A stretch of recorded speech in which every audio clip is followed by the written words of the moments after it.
বিসমিল্লাহির রহমানির জানাই আন্তরিক শুভেচ্ছা ও সালাম। আসসালামু আলাইকুম। সকলকে সাদর আমন্ত্রণ আজকের এই মহান ছায়া সংসদে। আমাদের সংসদীয় ধারার আজকের বিতর্ক প্রতিযোগিতার বিষয় নির্ধারিত হয়েছে এই সংসদ মনে করে দুর্নীতি বন্ধের একমাত্র উপায় নৈতিক শিক্ষা। সরকারি এবং বিরোধী দল হিসাবে এই মহান ছায়া সংসদে বক্তব্য প্রদান করবে আমাদের এই অত্র বিদ্যালয়ের বিভিন্ন শ্রেণীর শিক্ষার্থী। আমরা প্রথমে তাদের সাথে পরিচিত হয়ে নেই। সরকারি দল হিসাবে আমার ডান পাশের বক্তারা হলেন মাননীয় প্রধানমন্ত্রী অভিজিৎ চক্রবর্তী, আরও আছেন স্বরাষ্ট্রমন্ত্রী মোহাম্মদ জিশান রেড্ডি সজীব এবং আছেন মাননীয় সংসদ সদস্য রহিম আহমেদ। বিরোধী দল হিসাবে আমাদের বাম পাশের বক্তারা হলেন মাননীয় বিরোধী দলীয় নেতা অতুল সাহা, আরও আছেন বিরোধী দলীয় উপনেতা মোহাম্মদ আবদুল্লাহ নোমান এবং আছেন বিরোধী দলীয় সংসদ সদস্য মোহাম্মদ রাতিল ইবনে হাবিব কাব্য। এই বিচার কার্যটি পর্যবেক্ষণের জন্য আমাদের এই মহান ছায়া সংসদে প্রধান অতিথি হিসাবে উপস্থিত আছেন জনাব আলহাজ ডক্টর মোহাম্মদ হাবিবুল্লাহ মুন্না, মাননীয় সংসদ সদস্য কামারখন্দ সিরাজগঞ্জ। তাহলে শুরু করতে যাচ্ছি আজকের এই ছায়া সংসদ। একই সাথে আহ্বান করছি মাননীয় প্রধানমন্ত্রীকে তার বক্তব্যটি উত্থাপন করার জন্য। মাননীয় প্রধানমন্ত্রী।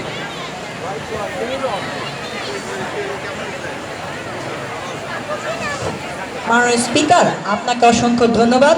আজকের এই মহান সংসদে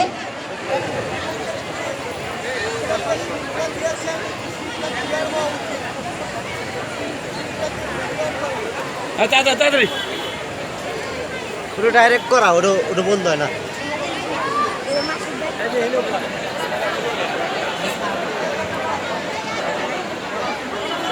মাননীয় স্পিকার, আপনাকে অসংখ্য ধন্যবাদ আজকের এই মহান সংসদে আমাকে ফ্লোর প্রদানের জন্য।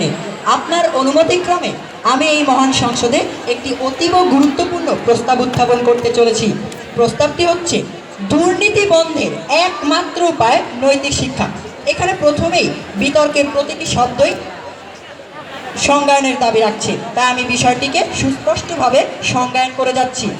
এই সংসদ বলতে তো অবশ্যই বাংলাদেশের জাতীয় সংসদকে নির্দেশ করছে।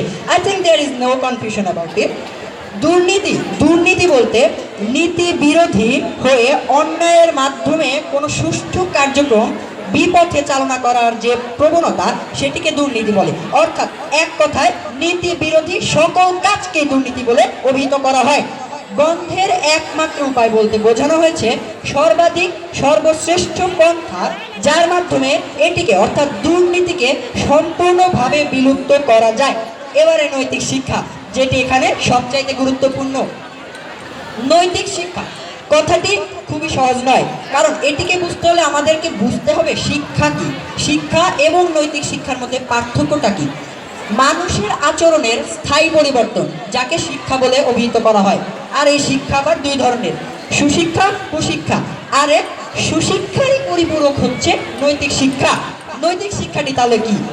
যে শিক্ষার মাধ্যমে জনকল্যাণ সাধিত হয়, মানুষ ধর্মের প্রতি উন্নীত হয়, সকল খারাপ কাজ অর্থাৎ নীতি বিরোধী কাজ হতে বিরত থাকে। পয়েন্ট টু বি নোটেড মাননীয় বিরোধী দল, নীতি বিরোধী এখানে কিন্তু বলা হচ্ছে দুর্নীতি, কারণ নীতির বিপরীত শব্দটি তো দুর্নীতি। তাহলে এই দুর্নীতি হতে বিরত থাকে, নীতি বিরোধী কাজই তো দুর্নীতি।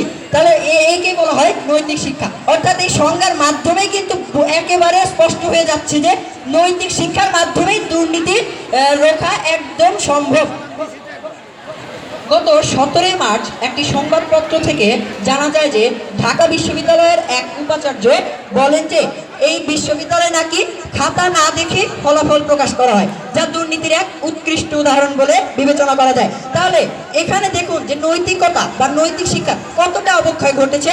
এখানে যদি তারা নৈতিক শিক্ষা সম্পূর্ণরূপে গ্রহণই করতে পারতো, তাহলে অবশ্যই কিন্তু এখানে এই রকমের দুর্নীতি করতে পারতো না। কারণ আমি আগেই বলে দিয়েছি, দুর্নীতি নৈতিক শিক্ষা, নৈতিক অর্থাৎ নীতিগত শিক্ষা, এখানে দুর্নীতি কিন্তু কখনোই এসে যাচ্ছে না। এটি আপনাদের বুঝতে হবে, এটি আপনাদের গভীরভাবে উপলব্ধি করতে হবে যে আমি সংজ্ঞাতে কি বলছি। যদি নৈতিক শিক্ষা অর্জন না করা হয়, তাহলে কিন্তু সুশিক্ষায় শিক্ষিত হওয়া যাবে না। আর সুশিক্ষায় শিক্ষিত না হলে সে অবশ্যই দুর্নীতি থেকে মুক্ত হতে পারে না। আর যদি আপনারা সুশিক্ষায় শিক্ষিত না হয়ে যদি নৈতিক শিক্ষা ব্যতীত দুর্নীতি রুখতে চান, তাহলে সেটি বোকা বনে যাওয়া ছাড়া আর কোনো কিছু আমি দেখতে পাচ্ছি না। এটা অনেকটা অ্যানোড ও ক্যাথোডের মতো কাজ করছে। অ্যানোড এবং ক্যাথোড যেমন মাননীয় প্রধানমন্ত্রী একটু দল আপনাকে মাননীয় প্রধানমন্ত্রী, আপনি যে নৈতিক শিক্ষার সংজ্ঞাটি দিয়েছেন, এটা কি আপনারই তৈরি নাকি কোনো মহান ব্যক্তির উক্তি থেকে নেওয়া?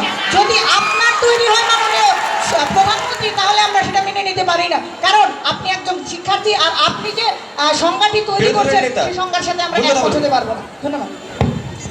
আমি বুঝতে পারলাম না তিনি আসলে কি বলতে চাইলেন। তিনি ভালো করে নৈতিক শিক্ষার সংজ্ঞাটি পড়ে এসে তবেই আমার বিরুদ্ধে অভিযোগ তুলুন, কারণ আমি নিজে কোনো নৈতিক শিক্ষার সংজ্ঞা বানিয়ে বলিনি। আমি অবশ্যই বিখ্যাত মনীষীর বাণী থেকেই এটি বলেছি। আপনাকে এটি বুঝতে হবে অবশ্যই। আশা করি আপনার উত্তরটি পেয়ে গেছেন। আমি যা বলছিলাম যে নৈতিক শিক্ষা অনেকটা অ্যানোড এবং ক্যাথোডের মতো কাজ করছে। অ্যানোড ও ক্যাথোড যেমন একটি তড়িৎ দ্বারা সংযুক্ত থাকে, ঠিক তেমনি নৈতিক শিক্ষা সুশিক্ষা এবং দুর্নীতির মধ্যে সেতু বন্ধন হিসেবে কাজ করছে। অর্থাৎ যদি নৈতিক শিক্ষা অর্জন না করা হয় তবে কোনো মতেই দুর্নীতিমুক্ত সুন্দর জীবনযাপন করা সম্ভব নয়। আশা করছি এ সম্পর্কে আপনাদের আর কোনো সংশয় থাকা উচিত নয়। মাননীয় স্পিকার, বিশ্বের অন্যান্য উন্নত দেশগুলোর যেমন আমেরিকা, সুইজারল্যান্ড, অস্ট্রেলিয়া প্রভৃতি দেশগুলোতে কিন্তু বাংলাদেশের তুলনায় দুর্নীতির পরিমাণ অনেকাংশেই কম। কারণ কি বলবেন? উচ্চশিক্ষা? কখনোই না। কারণ বাংলাদেশ থেকে তো অনেক উচ্চপদস্থ কর্মচারীরা অন্যান্য দেশ থেকে উচ্চতর ডিগ্রি নিয়ে আসছে, তাহলে তারপরে কেন বিদ্যুতের গতিতে বাংলাদেশে দুর্নীতি ঘটে যাচ্ছে? প্রশ্ন হয়ে গেল আপনাদের কাছে, দয়া করে উত্তর দিয়ে যাবেন। মাননীয় স্পিকার, দেখুন আমাদের দেশে কিন্তু প্লের একটি বাচ্চাকে, অর্থাৎ যার বয়স কিনা 4 থেকে 5, তাকে 8 থেকে 13টি বই ঘাড়ে গুছিয়ে দেওয়া হচ্ছে। যে কিনা বুঝতেই শিখলো না বই কি, স্কুল কি, পরীক্ষা কি, তাকে 8 থেকে 10টি বই ঘাড়ে গুছিয়ে দেওয়া হচ্ছে। তাকে কিন্তু প্রথমে কখনোই শেখানো হচ্ছে না যে নৈতিক শিক্ষা কি, কি করে পড়তে হবে বা কি করে পড়াশোনা চালনা করতে হবে, বড়দের সম্মান করতে হবে, এটি কিন্তু তাকে শেখানো হলো না। তার মা বাবাদের একমাত্র লক্ষ্য থাকে কিভাবে রেজাল্টটি ভালো করানো যায়। কিন্তু অন্যদিকে যদি আমরা অস্ট্রেলিয়া, আমেরিকার দিকে তাকাই, তাহলে কিন্তু দেখতে পাই তারা তাদের শিশুদের 10 বছর পর্যন্ত শুধুমাত্র নৈতিক শিক্ষায় শিক্ষিত করে থাকেন। আশা করি এর মাধ্যমে আপনারা দুর্নীতি রোধে যে নৈতিক শিক্ষায় একমাত্র অবলম্বন, আশা করি এই উত্তরটি পেয়ে গেছেন। বর্তমানে একটি সমীক্ষা থেকে আরও জানা যায় যে অস্ট্রেলিয়ায় পরীক্ষায় তুলে নেওয়া হয়েছে। আশা করি এরপরে তো আপনাদের আর কোনো সন্দেহ থাকা উচিত নয়। তাহলে অস্ট্রেলিয়ায় যদি পরীক্ষায় তুলে নেওয়া হয়, তাহলে সেখানে কিভাবে পরিচালনা করবে? অবশ্যই তারা নৈতিক শিক্ষার উপরই গুরুত্ব দিয়েছে। মাননীয় প্রধানমন্ত্রী, আমি আপনার কাছে 20 সেকেন্ড সময় আবেদন করছি। আপনাকে 15 সেকেন্ড দেওয়া হলো। এতক্ষণ আমি দেখিয়ে গেলাম যে নৈতিক শিক্ষার অবক্ষয়ের জন্য নৈতিক শিক্ষা অভাবে দুর্নীতি সংগঠিত হয়। এবার আপনাদের বলবো যে এই নৈতিক শিক্ষার দ্বারাই এই দুর্নীতিকে একদম নির্মূল করা সম্ভব। বর্তমানে দুর্নীতি আমাদের সমাজে এমনভাবে ছড়িয়ে পড়েছে, একে আমরা ছোঁয়াচে ব্যাধির সাথে তুলনা করতে পারি। মানুষকে এটি মুমূর্ষু বা মৃতপ্রায় করে দিচ্ছে। দুর্নীতিও ঠিক তেমনি।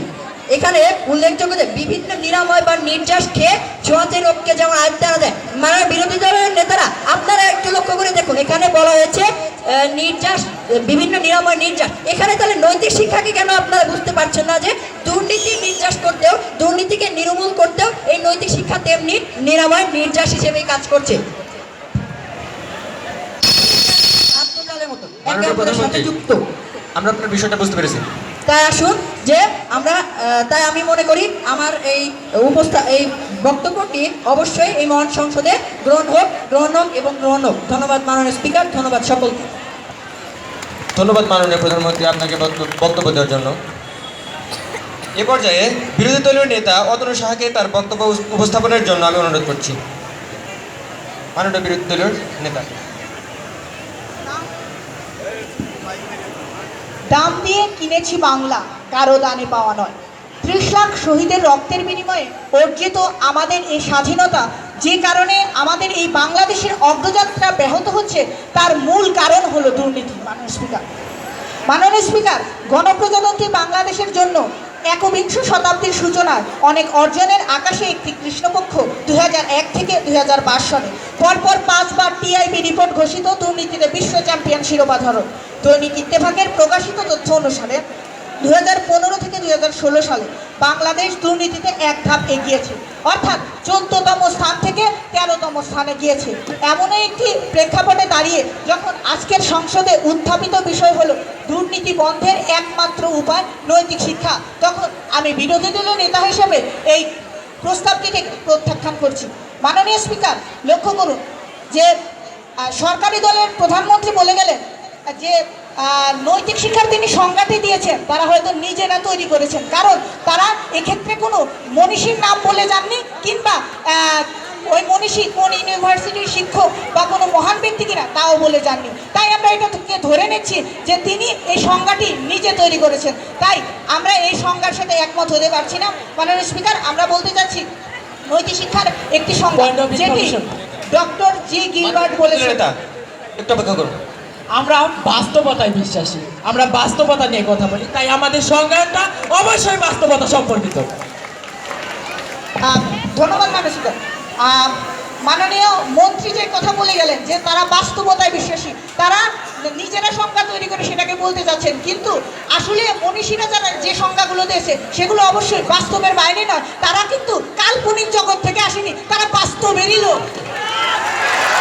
মাননীয় স্পিকার, বাংলাদেশের প্রতিদিনের 10ই ফেব্রুয়ারির খবর, যশোরের তালবাড়িয়া 2 লাখ টাকা ঘুষ দিতে না পারা আবু সাইদকে ঝুলিয়ে উল্টো করে পিটিয়ে অমানবিক নির্যাতন করেছে কোতোয়ালি থানা পুলিশ। আরো লক্ষ্য করুন মাননীয় স্পিকার, কালের কণ্ঠ 25 ডিসেম্বরের খবর, রাজশাহীতে রেলের নিয়োগ পরীক্ষায় ফাঁস হওয়া প্রশ্নপত্রেই পরীক্ষা হচ্ছে। ঝিনাইদহে বিনামূল্যে বই বিতরণের সময় 20 টাকা করে চাঁদা নিচ্ছেন জেলা শিক্ষা অফিসার, যেখানে একটু অপেক্ষা করুন। আচ্ছা, আপনি যে এইসব কারণ দেখালেন এগুলো কিসের জন্য? আজকের বিতর্কের বিষয়টি কি আপনি ভালোভাবে পড়েছেন? যে বক্তব্যটা আপনারা এখানে হট্টগোল করবেন না। তারা আমাদের বক্তব্য আপনারা এখানে হট্টগোল করবেন না। আমি পয়েন্ট অফ ইনফরমেশন তুলেছি, আপনাকে শুনতে হবে। দেখুন, আপনি হয়তোবা আজকের এই বিতর্কের বিষয়টি আপনার মন্তব্য বলুন। আপনি বিতর্কের বিষয়টি পড়েননি যে দুর্নীতি বন্ধের একমাত্র উপায় নৈতিক শিক্ষা। আপনি তো বলে যাচ্ছেন নৈতিক শিক্ষার অভাবে এগুলো ঘটে চলেছে, কিন্তু আমরা তো তাই বলছি যে নৈতিক শিক্ষা অর্জন করতে হবে, তাহলে এগুলো নিরূপণ করা সম্ভব। এখন দেখুন, যারা উচ্চ শিক্ষিত হয়ে পুলিশ হচ্ছে তারা কিন্তু উচ্চতর কর্মকর্তা হচ্ছে, কিন্তু মাননীয় স্পিকার, আজকে আমাদের দেশে দুর্নীতির যে ঘটনাগুলো আমি উল্লেখ করলাম সেই ঘটনাগুলো কি আপনাদের সেই সুশিক্ষার মাধ্যমে দূর করা গেছে? প্রশ্ন রয়ে গেল সরকারি দলের কাছে। মাননীয় স্পিকার, আমার আরেকটা পয়েন্ট অফ ইনফরমেশন আছে। মাননীয় বিরোধী দলের নেতা, একটু অপেক্ষা করুন।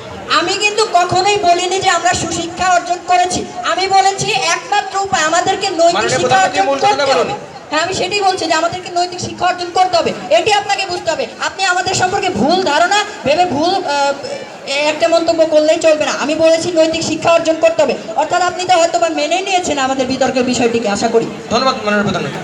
মাননীয় স্পিকার, জাতির মেরুদণ্ড আজ ব্যতিগ্রস্ত, শিক্ষা প্রক্রিয়া দুর্নীতিতে ভরে গেছে। ছোটবেলায় আমরা দুর্নীতি বিরোধী রচনা প্রতিযোগিতায় চ্যাম্পিয়ন হয়েছে মাননীয় স্পিকার, আজকে বড়বেলায় এসে আমরা দুর্নীতিতে চ্যাম্পিয়ন হব যদি না আইনের মাধ্যমে দুর্নীতি দূর করা হয়। আর যদি নৈতিক শিক্ষার আসে আমরা বসে থাকি, দুর্নীতি কখনোই দূর হবে না। মাননীয় স্পিকার, লক্ষ্য করুন যে মানুষের পেটে যখন ক্ষুধা থাকে তখন নৈতিক শিক্ষার স্থানটিও নড়বড়ে থাকে। তাই উপরি আয়ের সুযোগ পেলে মানুষ কিন্তু তা কখনোই হাতছাড়া করে না। যেমন প্রতিটি চাকরির জন্যই যে এখন ঘুষ রাখে তা এই জ্বলন্ত দৃষ্টান্ত। মাননীয় স্পিকার, আমাদের দেশের দরিদ্র জনগোষ্ঠী যারা, তারা কিন্তু ঘুষের টাকা জোগাড় করতে না পেরে চাকরি পায় না। কাজ না পেয়ে দেশের লাখো কোটি মানুষ যখন বেকার হয়ে জাতির ঘাড়ে নিঃশ্বাস ফেলছে, তখন মাননীয় প্রধানমন্ত্রীর নৈতিক শিক্ষার প্রস্তাব শুনে আমার ডায়েরিতে ভেসে ওঠে রফিক আজাদের সেই কবিতা, ভাবতে হারামজাদা নইলে মানচিত্র দিয়ে খাবো। বেকারত্বের অভিশাপে একজন যুবক যখন এক হাতে 500 টাকার বিনিময়ে এক হাতে পেট্রোল বোমা এবং অন্য হাতে জীবন নিয়ে নৈতিক শিক্ষাকে কৌতুকময় করে তোলে, মাননীয় স্পিকার, তখন কি আপনারা নৈতিক শিক্ষাকেই অধিক গুরুত্ব দেবেন, না ওই খোকার সামনে গিয়ে বলবেন, খোকা তুমি কি নৈতিক শিক্ষায় শিক্ষিত না, প্রিভিলেজ, মানুষত্ব মহাপাপ, চলো ঘরে ফিরে চলো। মাননীয় বিরোধী দলের নেতা, একটু অপেক্ষা করুন। আপনি যে বারবার বলে যাচ্ছেন যে নৈতিক শিক্ষার অভাবে ঘটছে, আমি তো সেটাই বলে যাচ্ছি যে নৈতিক শিক্ষা অর্জন করুন, তাহলে কিন্তু এ ধরনের ঘটনা কখনোই ঘটবে না। মাননীয় প্রধানমন্ত্রী, ধন্যবাদ আপনাকে। মাননীয় স্পিকার, মাননীয় প্রধানমন্ত্রী যে কথা বলছেন, আমরা দেখছি যে আমাদের দেশে অধিকাংশ জনগোষ্ঠী শিক্ষার আলো থেকে বঞ্চিত, তাদের কিনা তারা নৈতিক শিক্ষা দেওয়ার কথা বলছে। এটি কতটা হাস্যজনক বিষয় তা আপনারা সবাই বুঝতে। মাননীয় স্পিকার, আপনাকে 10 সেকেন্ড সময় দেব।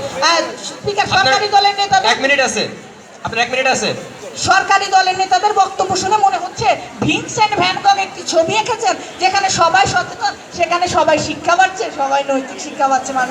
মানুষ বিকাশ রাষ্ট্র পরিচালনায় আজ যারা আছে বড় বড় ডিগ্রি বহনকারী, তারা আজকে দুর্নীতির অতল গহ্বরে নিমজ্জিত। মানুষ বিকাশ যখন স্বাধীনতার 46টি বছরে দুর্নীতি সমাজের রন্ধ্রে রন্ধ্রে প্রবেশ করে ক্যান্সারের রূপ ধারণ করেছে, তখন সেই ক্যান্সার সরকারি দল শুধু মাত্র নৈতিক শিক্ষা দ্বারা দূর করার চেষ্টা করছে। কিন্তু মাননীয় স্পিকার, আমরা জানি যে ক্যান্সার কিন্তু প্যারাসিটামল দ্বারা দূর করা যায় না, তাই নৈতিক শিক্ষার প্যারাসিটামল দ্বারা তা দূর করা যাবে না। তাই ওই দুর্নীতি নামক ক্যান্সারকে দূর করতে সবকিছু সম্মিলিত কেমোথেরাপির প্রয়োজন। মাননীয় স্পিকার, মাননীয় স্পিকার, অভাব যখন দরজায় এসে দাঁড়ায়, ভালোবাসা তখন জানলা দিয়ে পালা। মাননীয় স্পিকার, যখন নৈতিক মূল্যবোধের কারণে ঘুষ না দিয়ে দেশের গরিব অসচ্ছল পরিবার, মাননীয় স্পিকার 20 সেকেন্ড, আপনাকে 15 সেকেন্ড দেওয়া হলো।